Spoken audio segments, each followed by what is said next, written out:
Hello दोस्तों, स्वागत है आप सभी का विकास यूनिवर्सिटी में। मेरा नाम है विकास शर्मा और आज का जो हमारा टॉपिक रहेगा वो रहेगा कैशे मेमोरी। तो चलिए आइए स्टार्ट करते हैं इस टॉपिक को। सबसे पहले हम देख लेते हैं कि ये कैशे मेमोरी क्या है। कैशे मेमोरी है एक हाई स्पीड सेमीकंडक्टर मेमोरी। ये है एक हाई स्पीड सेमीकंडक्टर मेमोरी जो कि क्या काम करती है, सीपीयू को फास्ट करती है। ठीक है, सीपीयू की जो एक्सेसिंग स्पीड है, जो एक्सेस स्पीड है, जो फैच करने की स्पीड है, तो उसको क्या करती है, ये फास्ट कर लेती है। ठीक है, अब और यहां पे मैं बता दूं, जो मेन मेमोरी हमारी होती है, जो मेन मेमोरी है, जो हमारी मेन मेमोरी है, जो कि है रैम, उससे कैशे मेमोरी, उससे जो कैशे मेमोरी है वो अप्रोक्स 10 to 100 टाइम्स फास्टर है। 10 to 100 टाइम्स ये क्या है, मेन मेमोरी से फास्टर है। ठीक है, तो यहाँ पे हमने थोड़ा सा बेसिक समझ लिया। और कैशे मेमोरी वर्क कैसे करती है, एज ए बफर वर्क करती है सीपीयू और मेन मेमोरी के बीच में। ठीक है, जो ये कैशे मेमोरी है, यहाँ पे मैं आपको छोटा सा डायग्राम बना के बताता हूं। मान लीजिए ये हमारा सीपीयू है, ये हमारा सीपीयू है और ये हमारी रैम है। मान लीजिए ये क्या है, हमारी रैम है। अब सीपीयू और रैम के बीच में जो अपना कैशे है वो एज ए क्या करता है, एज ए बफर का काम करता है। ठीक है, ये आप समझ लीजिए। सीपीयू मेन मेमोरी और रैम के बीच में क्या काम करता है, एज ए बफर का काम करता है। जिससे क्या होता है, जो सीपीयू को सबसे ज्यादा नीड हो, जिस डेटा की, जिस इंस्ट्रक्शन की सीपीयू को सबसे ज्यादा नीड हो, वो कहां पे रहता है, वो कैशे मेमोरी में यहाँ पे स्टोर रहता है, ताकि सीपीयू को जल्दी से जल्दी वो डेटा यहाँ पे एक्सेस करने को मिले। ठीक है, तो अब हम चलते हैं इसके पूरे डायग्राम की तरफ कि किस तरीके से ये वाली प्रोसेसिंग हमारी होती है। ठीक है, मान लीजिए, सपोज कीजिए ये हमारा सीपीयू है, ये हमारा यहाँ पे सीपीयू है। ठीक है, ये हमने यहाँ पे क्या कर लिया, सीपीयू बना दिया। ये हमारा सीपीयू है। अब सबसे पहले हम हार्ड डिस्क देखते हैं। ठीक है, ये हमारा सीपीयू है और ये हमारी यहाँ पे हार्ड डिस्क है।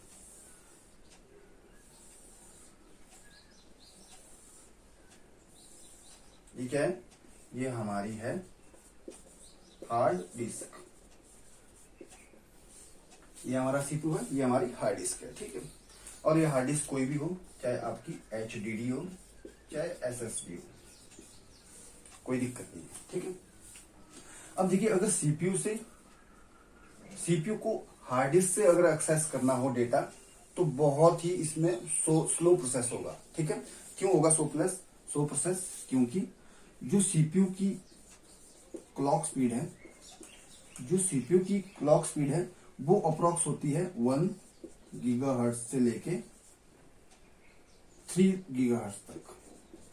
जो सीपीयू की जो क्लॉक स्पीड है वो है 1 गीगाहर्ट्ज से लेके 3 गीगाहर्ट्ज तक। ठीक है, और जो हार्ड डिस्क है वो काफी स्लो रहती है। ठीक है, और इसमें किसमें स्पीड होती है, आरपीएम में होती है। जो इसकी आरपीएम स्पीड रहेगी वो लगभग रहेगी 5400 से लेके 7200 आरपीएम तक।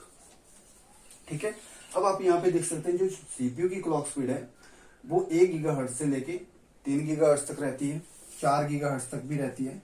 ठीक है, और जो हमारी हार्ड डिस्क है उसकी आरपीएम है कितनी, 5400 से 7200 आरपीएम। ठीक है, अब अगर सीपीयू को हार्ड डिस्क से डेटा एक्सेस करना है तो लगभग हमारा मैक्स डेटा ट्रांसफर कितना रहेगा। इसमें अगर मैक्स डेटा ट्रांसफर की हम बात करें, अगर सीपीयू को एक्सेस करना है हार्ड डिस्क से डाटा, तो मैक्स जो डेटा ट्रांसफर रेट रहेगी वो रहेगी लगभग 100 एमबीपीएस, लगभग 100 एमबीपीएस के आसपास। ठीक है, बहुत ही स्लो हो जाएगा हमारा डेटा की स्पीड, ठीक है। और हमारा जो कंप्यूटर है वो काफी स्लो हो जाएगा, क्योंकि सीपीयू क्या है, उसको काफी स्लो डेटा मिल रहा है, ठीक है, काफी स्लो इसमें डेटा हमको मिल रहा है, ठीक है। तो जो भी हमारी स्टोरेज होती है ये तो हमको पता है सारी, अगर हमारा ऑपरेटिंग सिस्टम है वो कहाँ पे स्टोर हो रहा है, वो ऑपरेटिंग सिस्टम हमारा स्टोर हो रहा है हार्ड डिस्क में। जो भी अनदर फाइल्स है, जो भी बाकी फाइल्स हैं, सिस्टम की फाइल है, चाहे हमारी वर्किंग फाइल है, चाहे मान लीजिए हमारी MS वर्ड की फाइल है, या हमारी एक्सेल की फाइल्स है, या हमारे सॉन्ग्स है, या वीडियोस है, ये सारे स्टोर कहाँ पे रहते हैं, ये हमारे सारे स्टोर रहते हैं हार्ड डिस्क में। स्टोर तो ये हार्ड डिस्क में रहते हैं। और हार्ड डिस्क जैसा हम सभी को पता है ये क्या मेमोरी है, ये एक परमानेंट मेमोरी है, और ये कौन सी मेमोरी है, एक सेकेंडरी मेमोरी है, ठीक है, यहां तक कन्फर्म है। तो सीपीयू की जो क्लॉक स्पीड है 1 गीगाहर्ट्ज से लेके 3 गीगाहर्ट्ज या 4 गीगाहर्ट्ज तक, और हार्ड डिस्क की जो आरपीएम है वो है 5400 से 7200। और अगर सीपीयू को एक्सेस करना पड़े डेटा हार्ड डिस्क से तो मैक्सिमम डेटा ट्रांसफर रेट आएगी 100 MBPS, हो गया काम, ठीक है। तो मुश्किल है काम होना।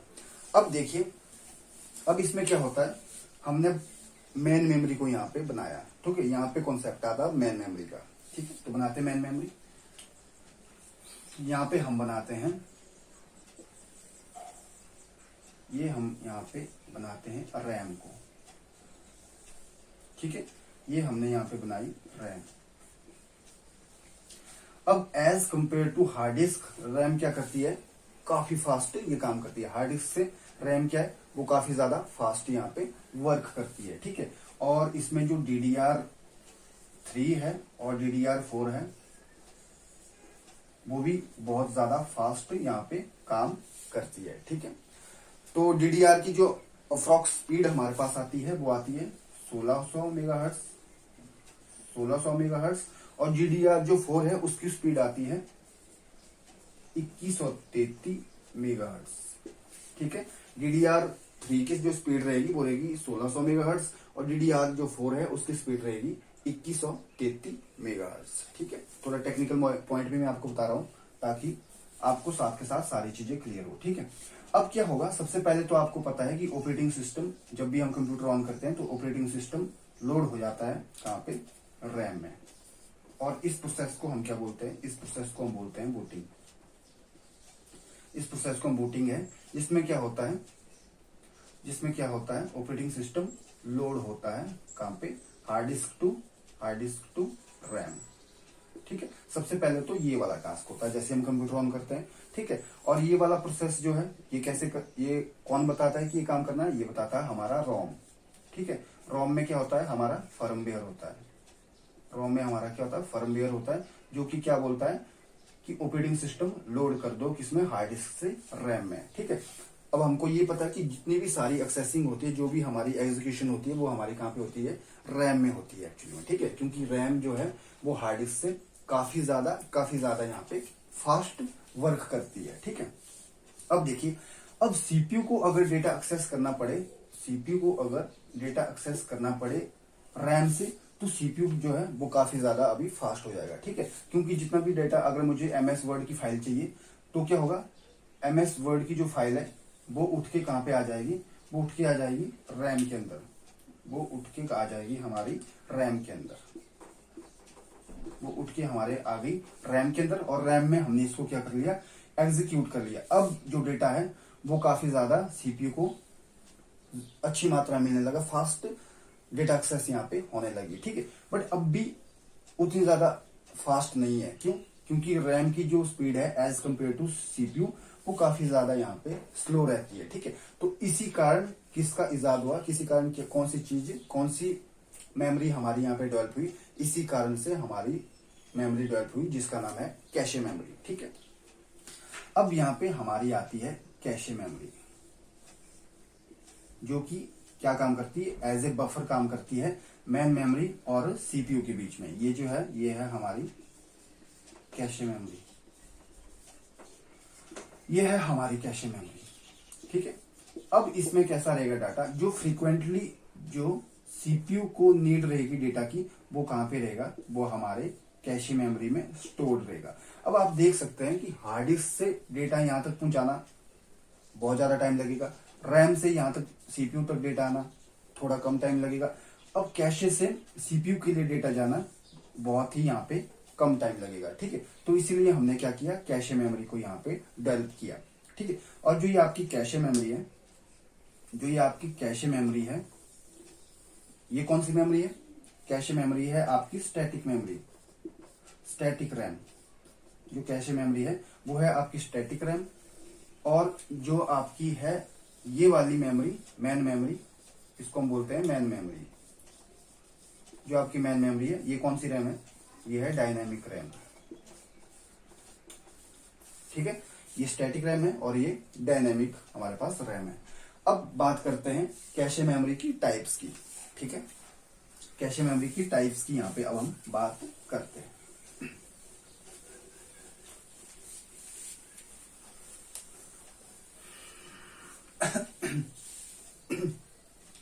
कैशे मेमोरी की हम यहाँ पे टाइप्स की बात करते हैं। सबसे पहले कैशे मेमोरी की हमारे पास यहाँ पे 3 टाइप्स है। कैशे मेमोरी की हमारे पास 3 यहाँ पे टाइप्स है, ठीक है, आराम से समझेंगे। सबसे पहली जो टाइप है वो है L1 कैशे। सेकंड जो टाइप है वो है L2 कैशे। जो थर्ड जो हमारे पास यहाँ पे टाइप रहती है वो है L3 कैशे। 3 टाइप की हमारे पास यहाँ पे कैशे मेमोरी आती है, ठीक है। L1 cache, L2 cache and L3 cache. 3 types की हमारे पास यहाँ पे कैशे मेमोरी मार्केट में आती है। अब बात करते हैं L1 कैशे की, ठीक है। L1 कैशे में क्या होता है, जैसे कि जो सीपीयू हमारा होता है, जो भी हमारा सीपीयू है, आजकल तो ड्यूल कोर सीपीयू आने लगे, ऑक्टा कोर सीपीयू आने लगे। मान लीजिए ये हमारा कौन सा सीपीयू है, ये हमारा ऑक्टा कोर है। ऑक्टा कोर है जिसमें क्या क्या है, 4 प्रोसेसर है, जिसमें 4 प्रोसेसर है। ये पहला प्रोसेसर है, ये दूसरा प्रोसेसर है, ये तीसरा प्रोसेसर है, ये चौथा प्रोसेसर है, ठीक है। अब देखिए पहले से ही मैन मेमोरी से एक सीपीयू को एक्सेस करने के लिए काफी टाइम लग जाता था, और अब तो 4 आ गए एक साथ। तो अब कितना स्लो यहाँ पे एक्सेस आएगा, ठीक है। सीपीयू को कितना फास्ट यहाँ पे फ्रिक्वेंटली यहाँ पे डेटा चाहिए होगा, क्योंकि यहाँ पे एक साथ अब 4 सीपीयू आ गए, है ना। तो इसी कारण हमने क्या किया, L1 कैशे का यहाँ पे निर्माण किया, मतलब कि डेवलपमेंट की। अब L1 कैशे में क्या होता है, जो ये कैशे मेमोरी होती है, ध्यान से समझिएगा। L1 कैशे में क्या होता है, जो कैशे मेमोरी होती है, L1 जो कैशे होता है वो सीपीयू के अंदर ही इंटीग्रेटेड होता है, सीपीयू के अंदर ही ये रहता है, ठीक है। मान लीजिए यहाँ पे ये क्या है, ये हमारी कैशे मेमोरी है, ये हमारा कौन सा है, L1 कैशे है, L1 कैशे, ठीक है। अब देखिए L1 कैशे क्या है, सीपीयू के अंदर ही क्या है, ये इंटीग्रेटेड है, integrated in CPU, integrated in CPU, जो कि क्या है, सीपीयू के अंदर ही इंटीग्रेटेड है। और इसकी स्पीड कितनी होगी, सेम एज सीपीयू। जितनी सीपीयू की स्पीड होगी उतनी ही L1 कैशे की भी यहाँ पे हमारे पास स्पीड होगी। क्यों, क्योंकि जो ये L1 कैशे मेमोरी है ये सीपीयू के अंदर ही इंटीग्रेटेड है, ठीक है। अब बात करते हैं L2 कैशे की। अब यहाँ पे बात करते हैं L2 कैशे की। L2 कैशे में क्या होता है, मान लीजिए ये हमारा क्या है, ये हमारा सीपीयू है, ये हमारा सीपीयू है, ऑक्टा कोर सीपीयू है, ऑक्टा कोर है, ठीक है। ये हमारा ऑक्टा कोर सीपीयू है। अब इसमें क्या हो गया, L2 जो कैशे रहेगा, L2 कैशे बाहर रहता है, L2 कैशे बाहर एक अलग से चिप देती है L2 के लिए, ये हमारा L2 कैशे मेमोरी है।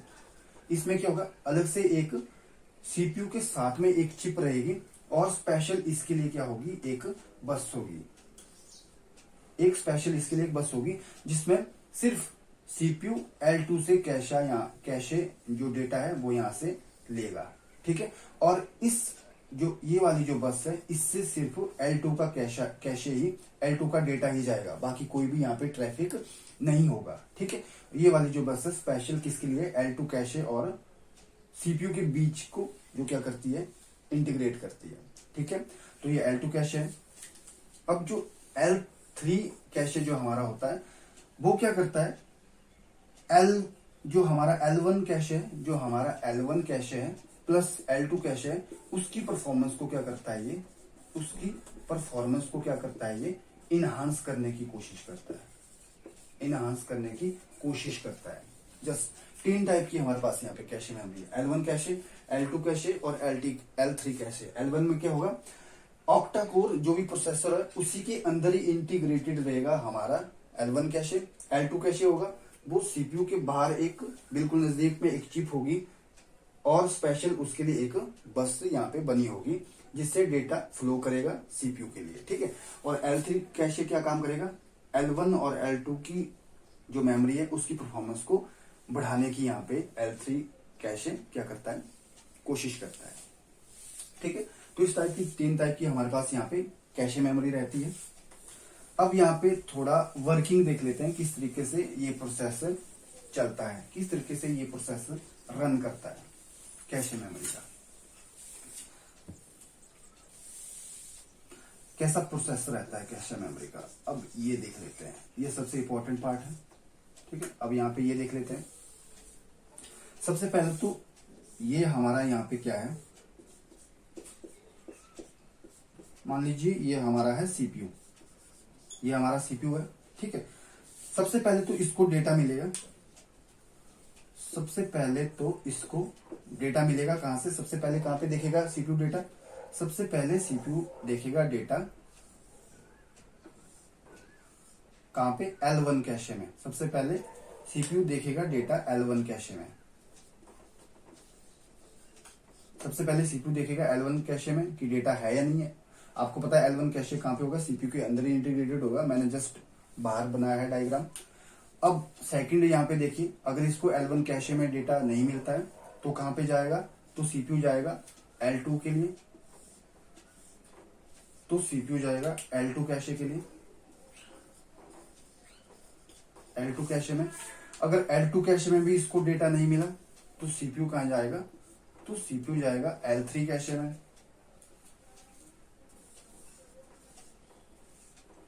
तो सीपीयू हमारा जाएगा L3 कैशे में, ठीक है। अगर कैशे में इसको डेटा मिल गया तो वो क्या बोलेंगे हम उसको, अगर इसको यहाँ पे कैशे फाइंड हो गया, अगर सीपीयू को L1 कैशे में कैशे मिल गया तो हम इसको क्या बोलेंगे, इसको हम बोलेंगे कैशे हिट, तो हम इसको बोलेंगे कैशे हिट। अगर इसको यहाँ पे कैशे कहीं नहीं मिलता है कैश मेमोरी में तो इसको बोलेंगे हम कैशे मिस, ठीक है। अगर सीपीयू को कैश मेमोरी में डेटा मिलता है तो वो कहलाता है कैशे हिट, अगर उसको कैशे मेमोरी में डेटा नहीं मिलता है तो वो कहलाता है कैशे मिस, ठीक है। अब देखिए, अगर सीपीयू को कैशे 3 में भी डेटा नहीं मिला बल्कि कैशे मिस हो गया, तब ये जाएगा सीपीयू कहां के लिए, तब ये जाएगा मेन मेमोरी की तरफ, तब ये जाएगा मेन मेमोरी की तरफ, मतलब रैम की तरफ। तब ये रैम में देखेगा हमारा डेटा है या नहीं है। अगर रैम में भी डेटा नहीं होगा, अगर रैम में भी डेटा नहीं होगा तब सीपीयू डेटा कहां पे देखेगा, तब जाके लास्ट में सीपीयू डेटा देखेगा कहां पे, हार्ड डिस्क पे, एचडीडी पे या एसएसडी पे, जो भी लगी होगी हमारे कंप्यूटर में, ठीक है। तो इस तरीके से प्रोसेस चलता है डेटा का, ठीक है। सबसे पहले सीपीयू L1 में कैशे देखेगा, डेटा देखेगा, फिर L2 में देखेगा, L2 में भी नहीं होगा तो L3 में देखेगा, अगर कहीं मिल गया तो यहाँ से चला जाएगा डेटा और कैशे हिट हो जाएगा, अगर नहीं मिला तो कैशे मिस हो जाएगा और आगे चला जाएगा, फिर रैम में देखेगा, अगर रैम में भी नहीं मिला तो हार्ड डिस्क में देखेगा, ठीक है। इस तरीके से सीपीयू का डेटा प्रोसेस रहता है और मेमोरी प्रोसेस रहता है, ठीक है। और ये वाली हमारी कौन सी है, स्टैटिक मेमोरी है, और ये वाली जो हमारी मेमोरी है वो डायनेमिक मेमोरी, इसको हम क्या बोलते हैं, मेन मेमोरी बोलते हैं, ठीक है। डन। तो इस तरीके से कैशे मेमोरी का प्रोसेस चलता है, ठीक है। तो होप आपको कैशे मेमोरी का कॉन्सेप्ट आज क्लियर हुआ होगा। तो अगर फिर भी कोई आपको डाउट है, फिर भी कोई आपको दिक्कत है, फिर भी कोई आपको कहीं कोई प्रॉब्लम रहेगी तो आप कमेंट सेक्शन में जाके वो क्वेश्चन पूछ सकते हैं, मैं उसका पर्सनली आपको आंसर दूंगा। आप सभी का बहुत बहुत धन्यवाद वीडियो को अंत तक देखने के लिए।